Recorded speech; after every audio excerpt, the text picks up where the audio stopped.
up. Hold your fire! Hold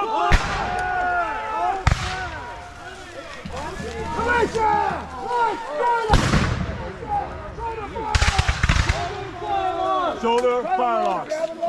To the front! To the front! Right wheel! Left wheel! Left wheel! Left wheel! To the front! Left wheel! Small! Small! Militia! Very small! It's a big line!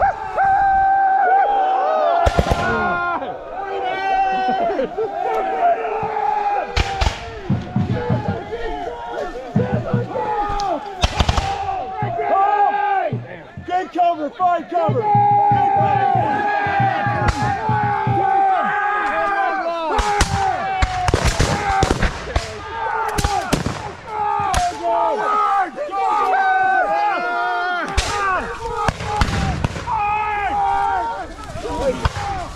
Push on line, push on the thread. Go, go, go, push on it. Go, go, get on it, get on it. Take that gun, take that gun. Load, load, load, load, load. Take cover and load. Load, single file, get in the single file. Fire, independent fire. Step up. I want you to.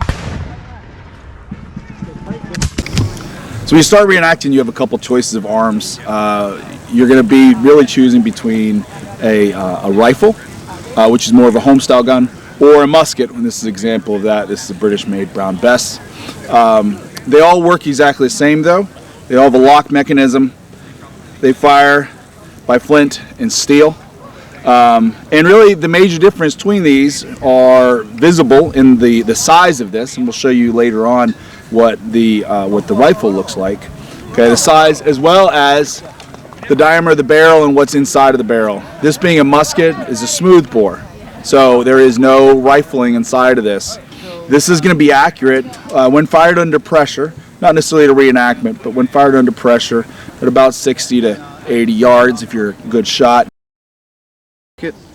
This is the rifle. This is a 54 caliber rifle. This stock has been built anywhere between Pennsylvania and North Carolina, so it's pretty general, or pretty typical of what you see amongst most rifles.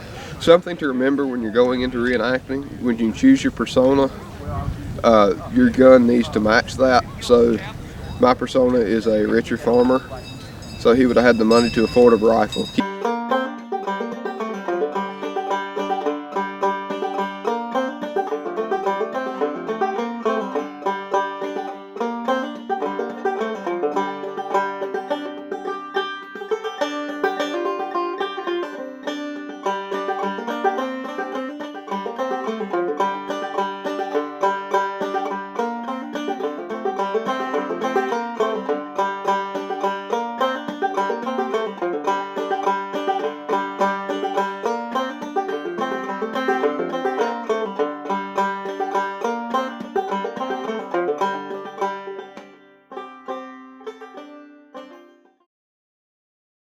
That's what this is for. It's called a trepanning tool. How did it work? Well, first off, I'd have to. No, I don't do that. Where the bump is on the skull, on the scalp, it is the concussion is directly underneath it. Okay. So I would cut right around that area to spread the scalp. And yes, I know it'll bleed a lot doing that. Then I would take the drill here and go through the skull. Once I get through the skull cap, the skull piece will be inside of here because of that spike.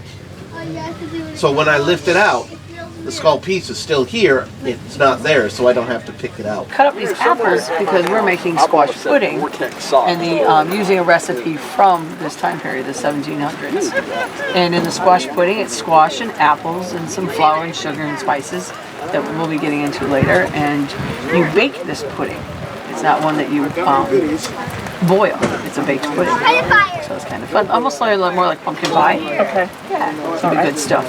But we try to cook as period correct as possible at all times because that's what the people want to see. And we also use period correct We got all kinds of good instruments knives, yep. and appliance and utensils and appropriate crockery and bowl. It's a magician.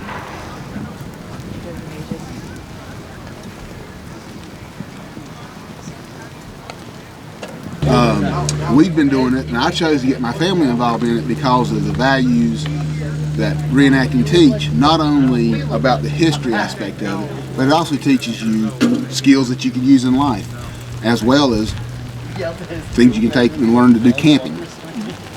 What's one of your favorite parts of reenacting?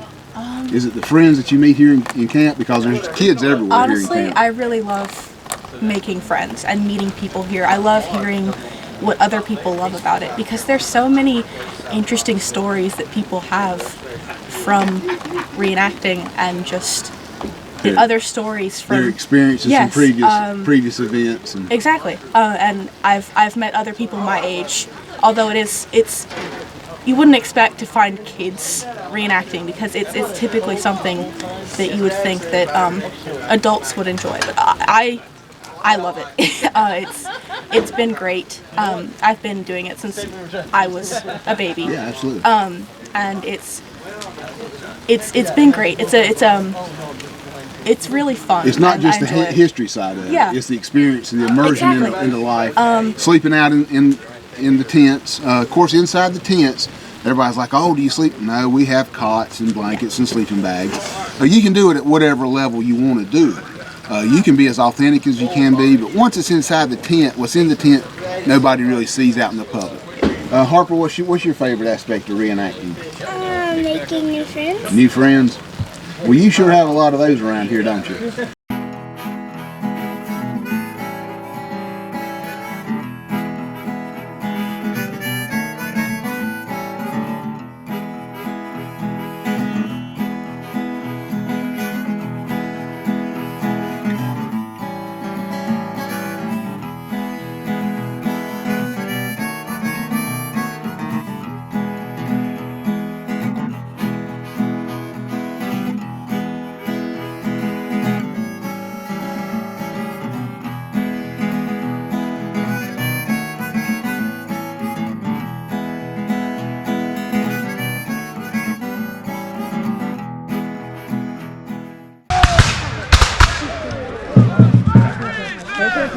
Shoulders,